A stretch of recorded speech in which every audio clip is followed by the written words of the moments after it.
ça nous a vraiment permis de réfléchir l'architecture en fonction du lieu de vie et pas comme un lieu de passage. Ça, c'est une des particularités de ce projet. Bienvenue dans ce nouvel épisode du podcast L'autre soi, c'est quoi ?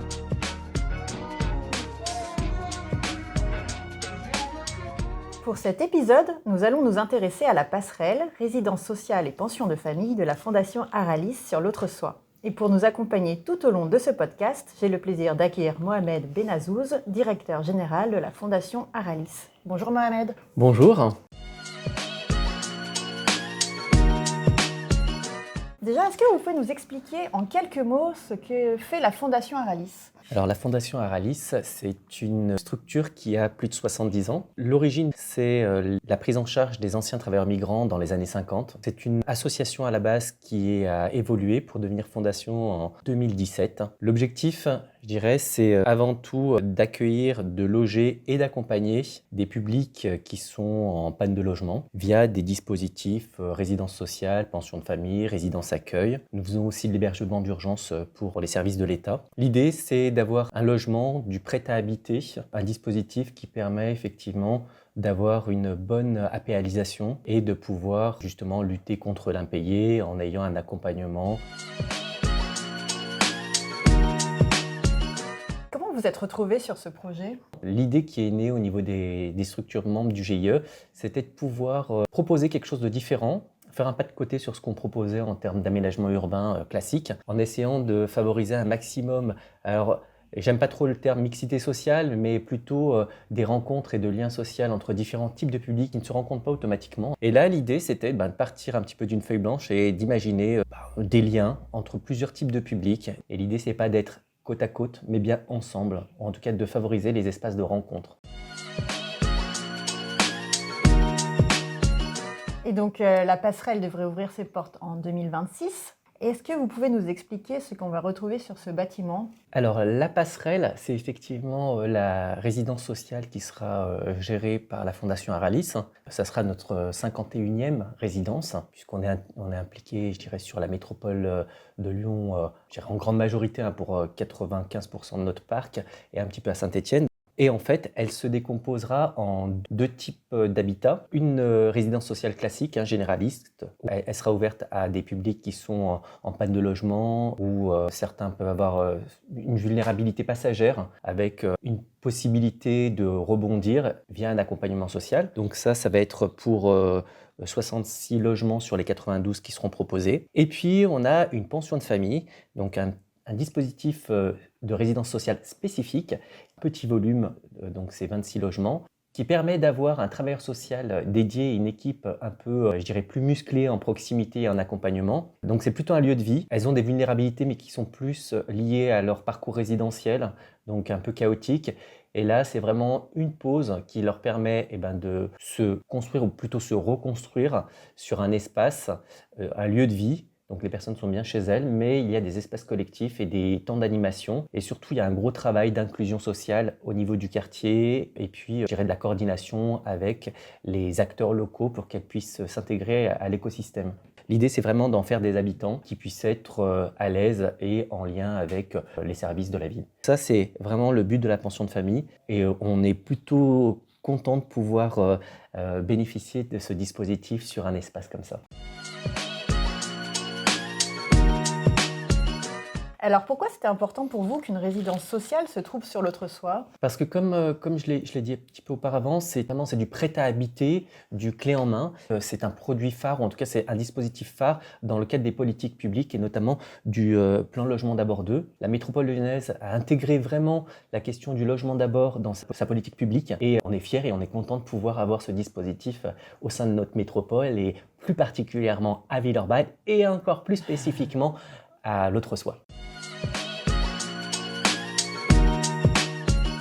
J'avais compris qu'il y avait du logement d'abord sur l'éventail, mais pas sur la passerelle. Est-ce que vous pouvez nous expliquer c'est quoi et comment il se retrouve sur ce bâtiment ? Il y a plusieurs types de logements d'abord. Il y a le logement d'abord dans le diffus, qui lui va permettre, je dirais comme le Haut-Vent ou d'autres, de capter du logement et en fait de faire un accompagnement spécifique. Et en fait, dans le plan logement d'abord 2, le ministre du Logement a ciblé la résidence sociale comme étant, comme les pensions de famille, un dispositif à part entière du logement d'abord. C'est-à-dire qu'il y a de l'accompagnement et il y a du logement. C'est-à-dire qu'on n'est pas de l'hébergement. D'accord. Donc de fait, même si certains c'est du temporaire, la pension de famille c'est du pérenne. Donc c'est bien un lieu de vie, du logement d'abord. Et l'idée c'est de faire de l'empowerment et de l'inclusion sociale au niveau de l'écosystème. Et d'adapter aussi l'accompagnement autant que de besoin. On coche toutes les cases et ils ont mis les moyens. C'est pour ça qu'on a 10 000 ou 20 000 pensions de famille en programmation. Donc là-dessus, c'est vraiment le produit qui a été labellisé Logement d'abord. Est-ce que vous savez déjà qui va vivre ici ? Oui et non. Je dirais le type de public, oui. Aujourd'hui, on a des partenaires sur nos opérations, que sont l'État, la métropole, Action Logement. Donc le public sera en partie orienté par la Maison de la Veille Sociale, qui gère les réservations État-métropole. Et puis Action Logement pour toutes les personnes qui travaillent. Mais je dirais que ça peut être aussi des étudiants en panne de logement, ça va être des familles monoparentales. Il y a plusieurs types de publics. Alors, une petite particularité, c'est que pour justement projeter cette résidence dans sa conception architecturale, on a fait appel à la maîtrise d'usage. Donc, on a demandé au public qu'on a déjà au sein de la Fondation, et notamment ceux qui vivent en pension de famille, de venir et de nous challenger sur les plans, sur la façon de monter la résidence. Et en fait, ils ont été partie intégrante du process, ce qui a permis d'avoir un projet architectural ambitieux, mais surtout adapté aux usages.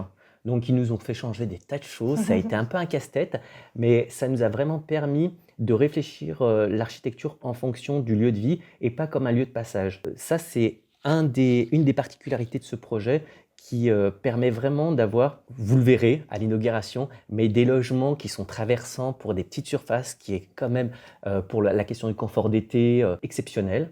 Et puis, ils nous ont challengé sur des coursives. Enfin bref, on a essayé de prendre vraiment en compte, je dirais, toutes leurs propositions ou leurs préconisations, ce qui fait que c'est un projet qui, je pense, va être sympa. J'ai vu que la passerelle sera construite en béton de chanvre, des matériaux de réemploi seront utilisés dans sa conception et les logements seront alimentés en partie avec des énergies renouvelables. Est-ce que vous pouvez nous en dire plus et pourquoi ce choix ? L'ambition de la Fondation, c'est depuis quelques années, c'est d'être vraiment acteur dans le cadre de sa responsabilité sociale et sociétale des organisations. On essaie d'appliquer au maximum tous les éléments en lien avec la RSE jusqu'à nos conceptions. En fait, on s'est dit que sur cet établissement, il fallait qu'on puisse être vraiment dans une réduction de notre empreinte carbone dès la construction. Donc là-dessus, on a été challengé sur plusieurs aspects. La question du réemploi qu'on avait déjà testé sur une autre résidence. La question du béton de chanvre, c'était vraiment une volonté de nos équipes. Ça a été un casse-tête, puisque vu la dimension et la taille, en fait, le béton de chanvre, ça sera une première de pouvoir construire un établissement de cette envergure, de cette hauteur, avec une méthode particulière pour pouvoir mettre du béton de chanvre. Ça sera unique en France. On a trouvé une entreprise belge pour nous accompagner dans ce défi. La pose de la première pierre, ce sera une pose d'une première pierre en béton de chanvre. Voilà, on va dire.